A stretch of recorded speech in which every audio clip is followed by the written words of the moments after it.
wabarakatuh.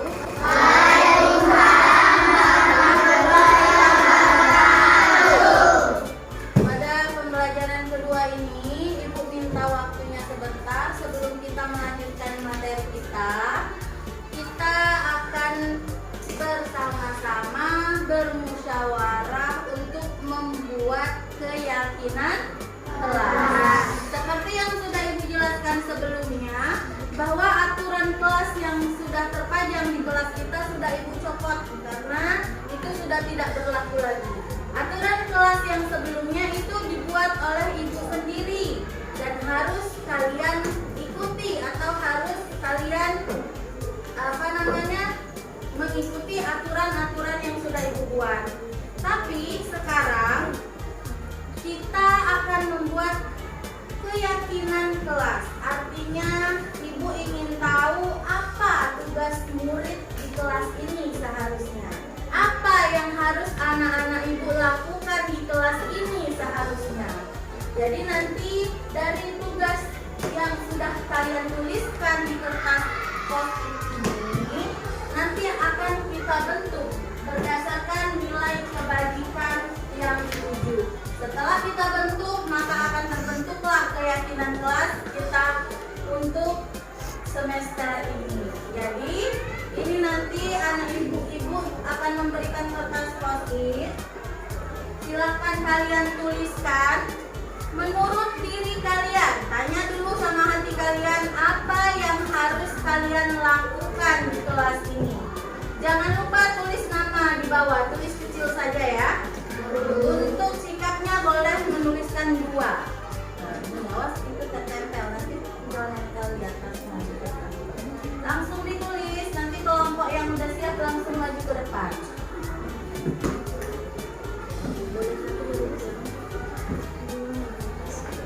Kira bagi 3 sama Aska.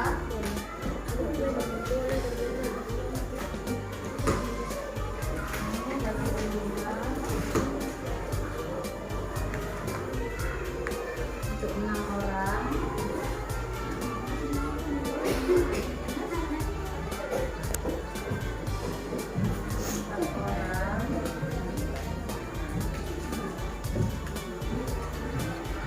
Langsung ditulis ya.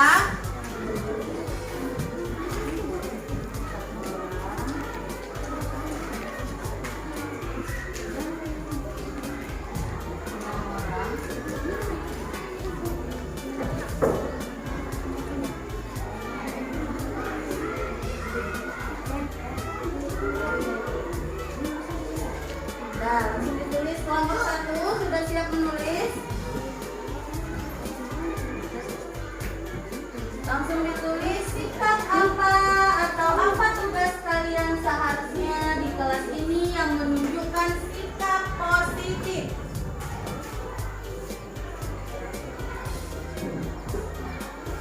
Sudah Vira? Kalau sudah boleh ditempel di karton yang hitam.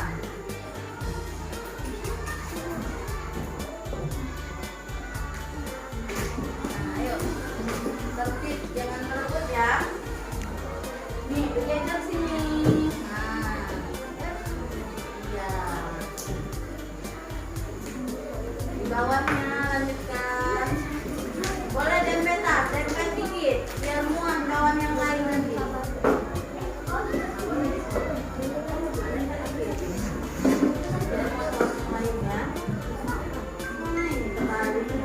Ulang ini kamu. Nggak tahu.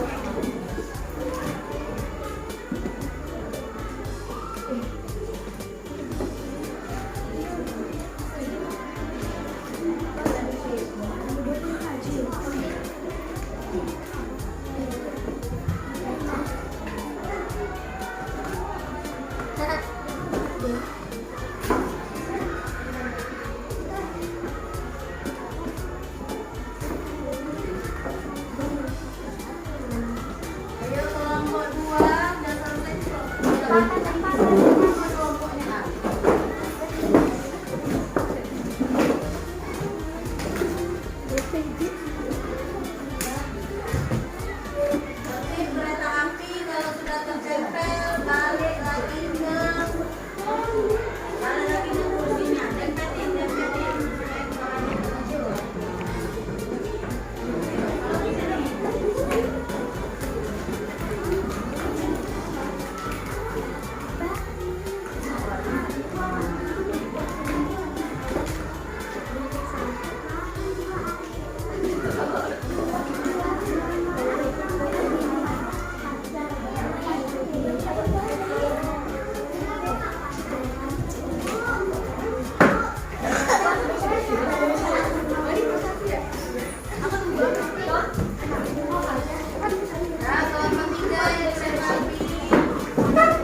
Baru kita susun keyakinan kelas yang akan kita buat, yang akan kita sepakati bersama dan akan kita yakini bersama untuk kita lakukan sehari-hari di kelas kita sebagai keyakinan murid dan guru.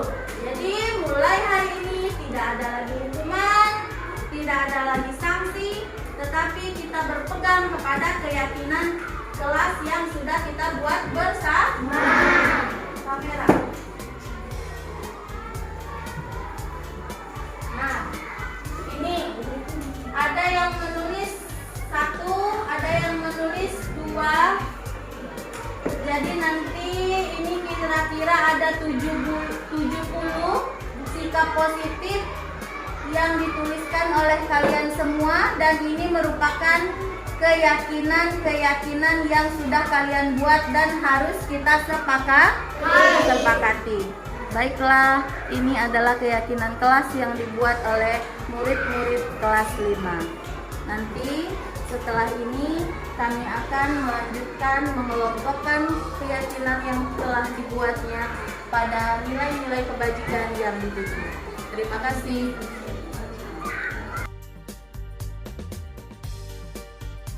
Assalamualaikum warahmatullahi wabarakatuh.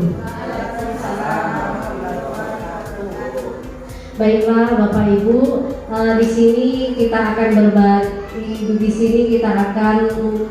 bersama-sama belajar, dan yang narasumbernya adalah Ibu Ika, di mana Ibu Ika ini adalah salah satu guru penggerak, calon guru penggerak yang akan menyampaikan tentang hasil pendidikan yang didapatnya selama ini. Kepada Ibu Eka kami persilakan. Terima kasih. Baiklah, Assalamualaikum warahmatullahi wabarakatuh.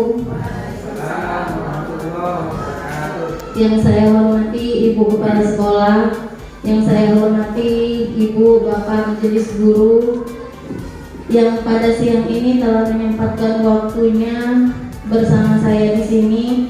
Saya akan berbagi pemahaman dari pendidikan guru penggerak yang sedang saya jalankan. Baiklah, Bapak dan Ibu guru, kegiatan ini untuk memenuhi tugas saya pada modul 1.4 sebagai aksi nyata berbagi pemahaman. Berbagi pemahaman di sini yang akan saya tekankan adalah mengenai budaya positif. Nah, mengenai budaya positif, mungkin di sini kita banyak berpikir, oh hal-hal baik yang kita lakukan, apa saja yang sudah kita lakukan, nanti akan kita bahas bersama-sama. Sekarang di sini ada perubahan paradigma. Saya minta bantu 2 orang di sini yang bersedia membantu saya, Bapak atau Ibu. Siapa? Pak Mustaqim bersedia ya. Ibunya Ibu siapa yang bersedia di sini? Ibu Istiana. Nah, Ibu Istiana silakan membawa 1 lembar kertas. Saya minta waktunya Pak Mustaqim dan Bu Istiana ya. Bu Istiana, saya minta tolong Ibu tuliskan benda atau sesuatu yang sangat berharga untuk Ibu. Apa ya? Ya terserah Ibu. Apa yang menurut Ibu paling berharga? Silakan Ibu tuliskan. Walaupun bendanya tidak ada di sini, boleh Ibu tuliskan. Kemudian genggam di salah satu tangan Ibu benda itu, jangan sampai terbaca oleh Pak Mustaqim. Ya, kemudian untuk Pak Mustaqim, saya ingin Pak Mustaqim bagaimana caranya mencoba dengan sekuat tenaga Bapak dengan berbagai cara untuk meminta Ibu Istiana memberikan benda tersebut kepada Bapak. Bapak bisa membuat membujuk, merayu, atau mengancam, atau menghardik, silakan Pak. Bagaimana caranya agar benda itu dapat dibuka? Iya, kalau Bu Istiananya mau, tapi Bapak usaha, bagaimana usahanya agar benda itu dapat dibuka dengan Bu Istiana?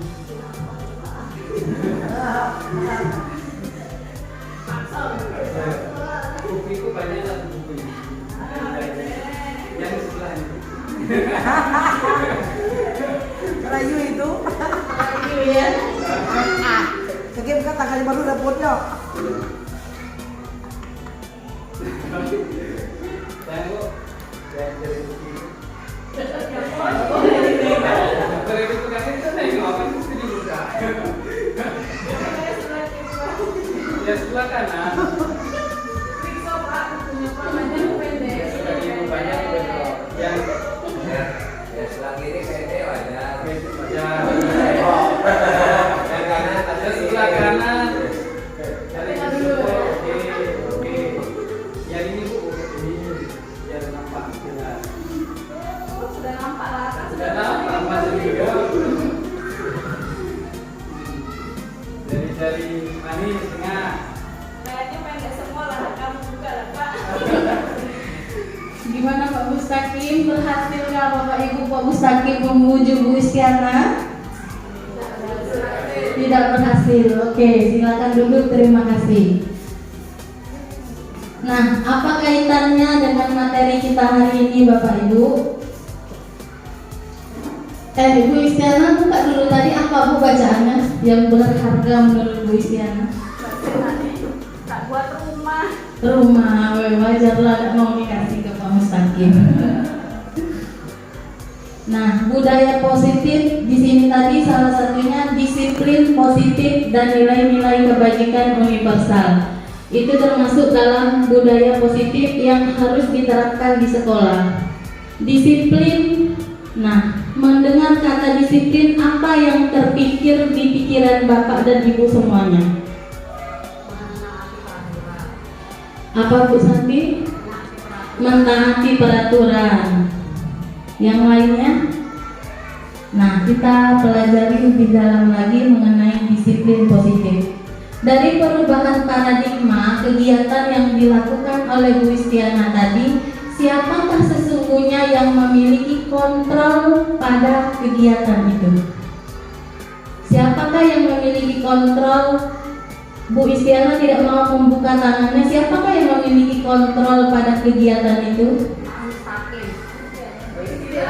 Bu Istiana. Karena Bu Istiana tidak mau membuka tangannya ya karena dia kuat kontrol dirinya. Kalau dia terpengaruh dengan Pak Mustaqim, ya pasti terbuka Bu Santi. Jadi karena kontrol itu ada pada diri Bu Istiana, jadi apapun yang akan dia lakukan itu sesuai dari hatinya, bukan karena orang lain. Termasuk membuka tangannya. Kalau dia misalnya membuka tangan karena Pak Mustaqim tadi ingin melihat kukunya, karena kalau dia ingin memperlihatkan kukunya, terlihatlah hal-hal berharga tadi. Jadi yang memiliki kontrol itu adalah diri kita sendiri. Nah, jadi dalam perubahan paradigma ini kita itu harus menyadari, harus merubah stimulus respon menjadi teori kontrol. Contohnya di sini, kalau kita stimulus respon, kita mencoba mengubah orang agar berpandangan sama dengan kita. Nah, tapi di perubahan paradigma ini, kita harus berusaha memahami pandangan orang lain tentang dunia. Jadi menyadari bahwa ada perbedaan di setiap pandangan kita terhadap sesuatu dengan orang lain. Jadi tidak bisa kita memaksa orang memandang sama. Begitu juga kita dengan siswa. Kita tidak bisa misalnya memaksakan kehendak kita, apa mau kita terhadap siswa tersebut. Karena siswa kita juga mempunyai pandangan, memiliki pandangan masing-masing. Kemudian berperilaku buruk dilihat sebagai suatu kesalahan. Kalau di teori kontrol, semua perilaku memiliki tujuan. Jadi di sini kita tidak memandang perilaku buruk itu semuanya menjadi kesalahan. kita harus mencari tahu dulu apa tujuan dari setiap perilaku yang ditunjukkan oleh siswa-siswi kita. Orang lain bisa mengontrol saya. Nah, tapi di teori kontrol hanya Anda yang bisa mengontrol diri Anda. Jadi kita jangan mudah terpengaruh. Begitu juga di dalam kelas bersama siswa. Kemudian di stimulus respon, saya bisa mengontrol orang lain. Tapi kita harus merubah menjadi teori kontrol bahwa Anda tidak bisa mengontrol orang lain. Kemudian pemaksaan ada pada saat bujukan gagal. Tapi seharusnya harus ada kolaborasi dan konsensus menciptakan pilihan-pilihan baru. Kemudian model berpikir menang kalah. Tapi pada teori kontrol, model berpikir yang kita pakai adalah menang-menang. Jadi bagaimana hasil dari kolaborasi kita semua, baik di kelas dengan siswa ataupun antar kita sesama guru, itu tidak ada menang kalah, tetapi menang-menang. Karena kita tahu sendiri bahwa paradigma perubahan kurikulum pada kurikulum Merdeka ini, kita harus saling memahami, harus melihat bahwa setiap anak itu memiliki keunikan dan kemampuan yang berbeda-beda. Nah, makna disiplin tadi sudah dijawab sama Bu Santi bahwa disiplin itu mentaati aturan. Makna asal dari kata ini berkonotasi dengan disiplin dari murid-murid. Disiplin diri membuat orang menggali potensinya menuju sebuah tujuan.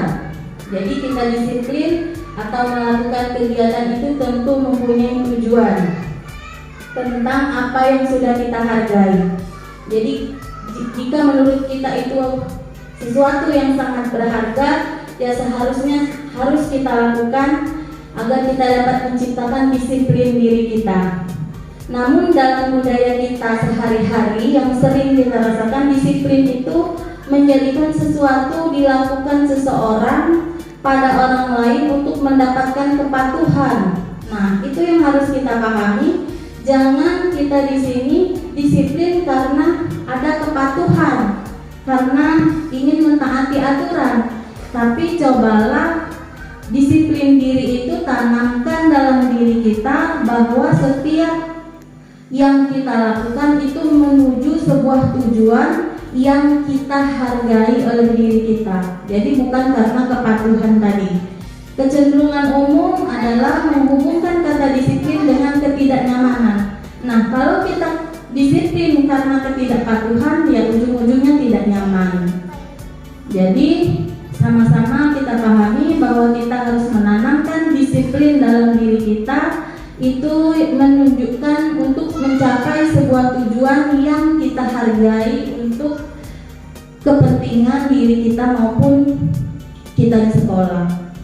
Kemudian nilai-nilai kebajikan universal. Nah, nilai-nilai kebajikan ini contohnya yang ada di profil pelajar Pancasila yang beriman bertakwa, mandiri, bernalar kritis, berkebinekaan global, bergotong royong, dan kreatif.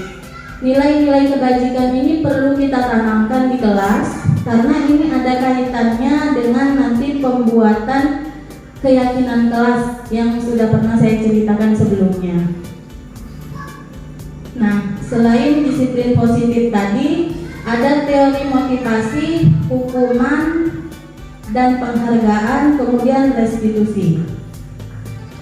Teori motivasi perilaku manusia. Ada motivasi eksternal dan ada motivasi internal. Nah, di situ sama-sama dapat kita baca kalau motivasi eksternal untuk menghindari ketidaknyamanan atau hukuman. Karena kita biasanya berpikir apa yang akan terjadi apabila saya tidak melakukannya. Itu berarti motivasi yang datang eksternal. Kemudian untuk mendapatkan imbalan dari orang lain. Apa yang akan saya dapatkan ya apabila saya melakukannya?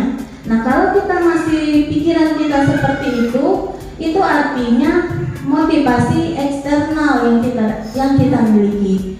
Tapi di sini dalam teori motivasi perilaku manusia, seharusnya kita mulai pembiasaan diri kita untuk menanamkan atau menumbuhkan motivasi internal untuk menghargai diri kita sendiri. Tujuannya, saya akan menjadi orang yang seperti apa bila saya melakukannya. Nah, baik itu dengan tugas kita sebagai seorang guru maupun di kelas, di lingkungan sekolah maupun di lingkungan keluarga kita. Jadi mungkin sulit untuk kita melakukan, untuk menanamkan motivasi internal ini, tapi berangsur mulai hari ini atau memang sudah ada yang melaksanakannya, bahwa kita harus menanamkan motivasi internal dari dalam diri kita, tujuannya untuk menghargai diri kita sendiri. Menurut Ki Hajar Dewantara, merdeka itu artinya tidak hanya terlepas dari perintah, akan tetapi juga cakap buat memerintah diri sendiri. Nah, jadi kita wajib, apalagi dengan tugas kita sebagai seorang guru, kita harus memerintah diri kita sendiri ke yang lebih baik. Ini Ki Hajar Dewantara, Pemikiran Konsepsi Keteladanan Sikap Merdeka Cetakan kelima 2013, halaman 469. Lanjut kita ke restitusi. Restitusi itu adalah proses menciptakan kondisi bagi murid untuk memperbaiki kesalahan mereka, sehingga mereka bisa kembali kepada kelompok mereka dengan karakter yang lebih kuat. Restitusi ini juga merupakan proses kolaboratif yang mengajarkan murid untuk mencari solusi untuk masalah mereka dan membantu murid berpikir tentang orang seperti apa yang mereka ingin menjadi tujuan mulianya dan bagaimana mereka harus memperlakukan orang lain. Gosen 2004. Nah, jadi mengenai motivasi intrinsik tadi, tidak hanya kita guru saja, kita juga harus melakukan pembiasaan di kelas bagaimana siswa kita itu memiliki motivasi intrinsik tadi. Jadi dalam dia mengerjakan tugas, dalam dia mengikuti pembelajaran, itu dia memiliki motivasi dari dalam dirinya. Tidak hanya motivasi dari guru karena takut dapat hukuman atau karena takut ada imbalan. Nah, keyakinan kelas ini yang harus sama-sama kita buat mulai dari sekarang, karena walaupun kelas 1 dan kelas 4 yang kurikulum merdeka, tapi ini sudah harus diterapkan pembuatan keyakinan kelas. Kalau dulu keyakinan kelas ini kita kenal dengan peraturan atau tata tertib kelas. Nah, mengapa tidak peraturan saja? Mengapa harus keyakinan kelas pada kurikulum merdeka ini? Karena tadi untuk mendukung motivasi intrinsik siswa, kita kembalikan nilai-nilai keyakinan itu lebih menggerakkan seseorang dibandingkan mengikuti serangkaian peraturan-peraturan. Jadi kalau peraturan itu kan biasanya guru yang buat, siswa yang mengikuti atau mentaati peraturannya. Tapi kalau keyakinan kelas ini itu berdasarkan dari siswanya, kita buat bersama-sama, berkolaborasi dengan siswa. Siswa menyampaikan apa yang dia yakini harus dia taati di kelas, baru kita jadikan sebuah keyakinan kelas.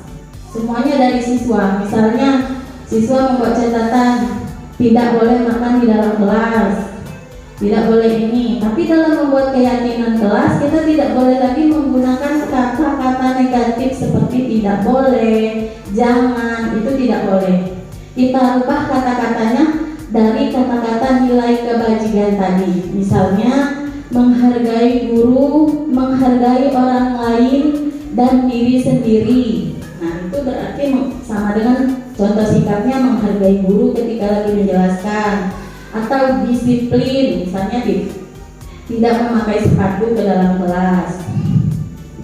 Nah, ini contoh keyakinan kelas, kesepakatan kelas. Ini contoh peraturan keyakinan kelas. Nah, hukuman dan penghargaan. Dihukum oleh penghargaan. Ini mungkin sering terjadi, tapi kita tidak menyadarinya. Dihukum oleh penghargaan, pengaruh jangka pendek dan jangka panjang. Penghargaan menghukum, penghargaan mengurangi ketepatan, penghargaan tidak efektif, penghargaan merusak hubungan. Apalagi kalau di dalam kelas itu, kalau misalnya kita ngasih penghargaan berupa reward, misalnya buku gitu, yang dapat menjawab soal dapat buku, kadang penghargaan itu bisa merusak hubungan mereka antar teman sesama teman di kelas. Karena maksudnya di sini, misalnya nih Bu Lili saya kasih buku, Bu Fitri ada rasa kekecewaan, akhirnya Bu Fitri ini bukan malah mensupport dirinya, malah cuek, palingan besok Lili lagi yang dapat, itu disebut dihukum oleh penghargaan tadi. Kemudian dihukum oleh penghargaan. Penghargaan menurunkan kualitas, penghargaan mematikan kreativitas, penghargaan mengurangi motivasi intrinsik. Ini maksudnya karena dari orang lain, karena ada penghargaan. Perbedaan hukuman dan konsekuensi. Kalau hukuman sesuatu yang menyakitkan harus terjadi, sedangkan konsekuensi itu sesuatu harus terjadi. Anak membenci kedisiplinan, anak menghargai disiplin. Kalau hukuman itu lebih kepada paksaan, kalau konsekuensi lebih kepada stimulus tanggapan. Nah, kita lanjut kebutuhan dasar manusia dan dunia berkualitas.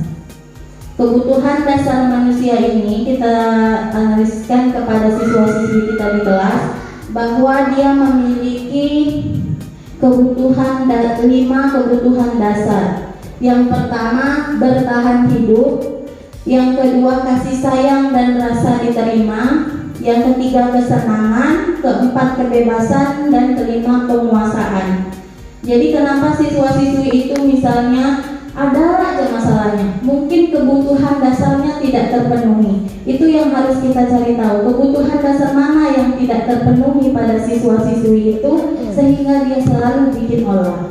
Jadi kalau kita sudah tahu kebutuhan dasar mana, kita coba penuhi kebutuhan dasar tersebut, cari akarnya, lihat perubahan ke depannya.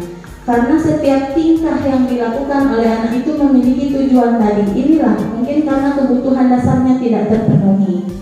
Baik itu kebutuhan dasarnya di rumah tidak terpenuhi, terbawa-bawa ke sekolah sehingga bikin olah di sekolah.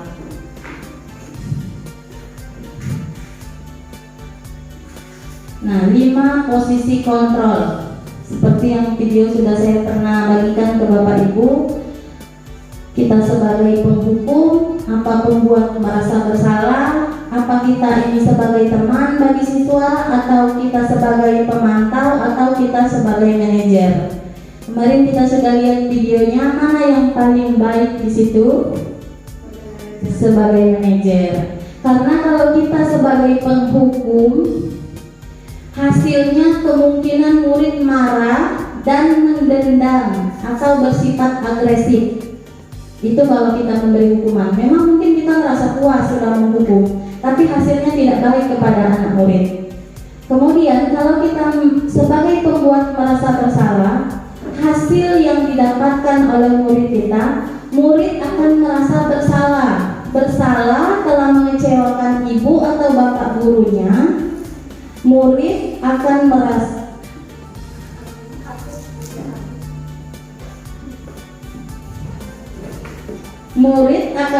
bersalah telah mengecewakan bapak atau ibu gurunya. Murid akan merasa menjadi orang yang gagal dan tidak sanggup membahagiakan orang lain.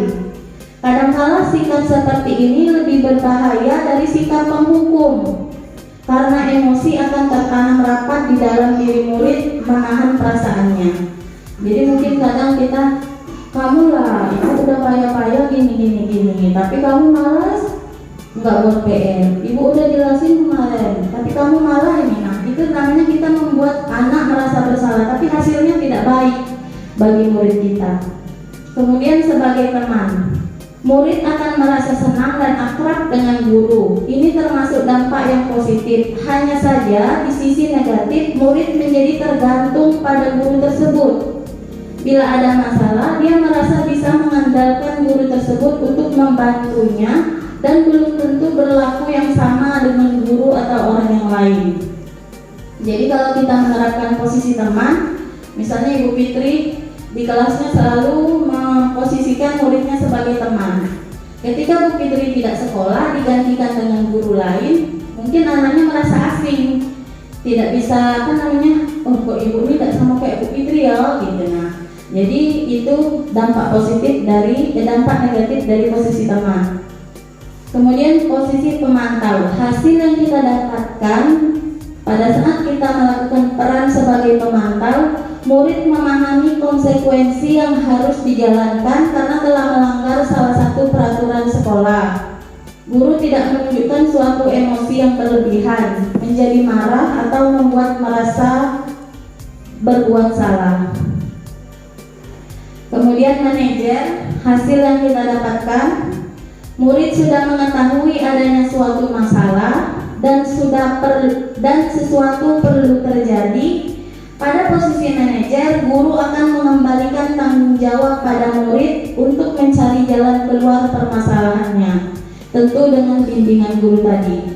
Jadi posisi manajer ini seperti yang tadi dijelaskan di awal, kita mengembalikan murid kepada kelompoknya. Jadi ketika murid membuat permasalahan, jika kita menerapkan posisi kita sebagai manajer di sana, kita panggil muridnya, tanya masalahnya, apa penyebabnya, dan cari solusi bersama. Ketika kita mencari solusi bersama, cari jalan keluar bersama, sehingga murid itu bisa menyelesaikannya dan kembalikan dia kepada kawannya. Tidak harus misalnya kita sisihkan atau bagaimana. Karena untuk membuat perbedaan tadi, kita sudah sama-sama tahu bahwa setiap murid memiliki perbedaan. Segitiga restitusi. Segitiga restitusi ini itu yang kita lakukan dalam menyelesaikan masalah dengan murid. Pertama kita menstabilkan identitas, validasi tindakan yang salah, baru menanyakan keyakinan tadi. Kita tanya dulu masalahnya apa, cari tahu solusinya, kita kaitkan dengan keyakinan atau yang sudah kita sepakati bersama di kelas. Nah, baiklah Bapak Ibu, kita berefleksi karena hampir habis ke materinya, kita lakukan refleksi dulu.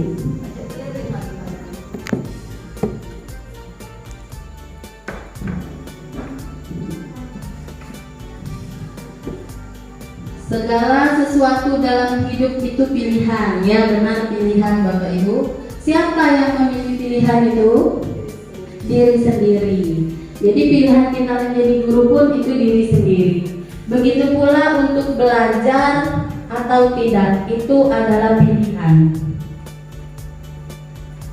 Kemudian dikarenakan yang bisa mengontrol diri kita itu hanya diri kita sendiri. Nah, bagaimana caranya kita bisa menuntun murid agar bisa memerintah atau mengontrol diri sendiri dan membuat keputusan yang baik? Nah, kalau kita sudah tahu tadi bahwa yang mengontrol itu diri sendiri, kita tanamkan lagi dengan murid bahwa yang mengontrol tindakan dia itu adalah dirinya sendiri. Ini motivasi tadi, menghindari rasa sakit, mengharapkan penghargaan dari orang lain, atau untuk pemenuhan diri pribadi. Motivasi menuntun murid untuk memiliki motivasi perilaku untuk pemenuhan diri pribadi. Jadi kita tanamkan dalam diri murid-murid kita motivasi intrinsik, agar dengan siapapun dia belajar di kelas, dia sudah punya motivasi itu. Kalau dia hanya ekstrinsik, misalnya enak sama Bu Istiana, kalau dapat soal bisa dapat hadiah, takut dengan Bu Eka kalau tidak dapat jawab soal dapat hukuman. Nah, kalau itu yang ada dalam dirinya, tentu saja setiap guru yang dia temui dia tidak mendapat perlakuan yang sama. Jadi kita tanamkan motivasi intrinsik dalam diri siswa kita. Kemudian semua perilaku memiliki tujuan. Jadi harus kita pahami setiap yang dilakukan oleh siswa-siswi kita karena ada tujuannya. Jika ada kesalahannya mungkin ada kebutuhan dasar yang belum terpenuhi. Jadi kita cari tahu kebutuhan dasar apa yang belum terpenuhi sehingga dia membuat kesalahan-kesalahan di sekolah. Setiap manusia mempersepsikan kebutuhan dasar mereka secara berbeda, sehingga mereka memiliki kebutuhan dasar yang tingkatannya berbeda-beda pula. Kita perlu memahami kebutuhan dasar murid agar bisa mengetahui cara menuntun mereka dengan tepat. Kita perlu menuntun murid untuk belajar memenuhi kebutuhan dasarnya dengan cara yang orang lain juga bisa memenuhi kebutuhan dasar mereka. Apa yang kita lakukan? Usaha kita mengontrol murid kita dengan posisi kontrol yang mana yang kita lakukan. Mau tadi sebagai penghukum, teman, pemantau, atau manajer. Baiklah, sekian dari saya. Assalamualaikum warahmatullahi wabarakatuh.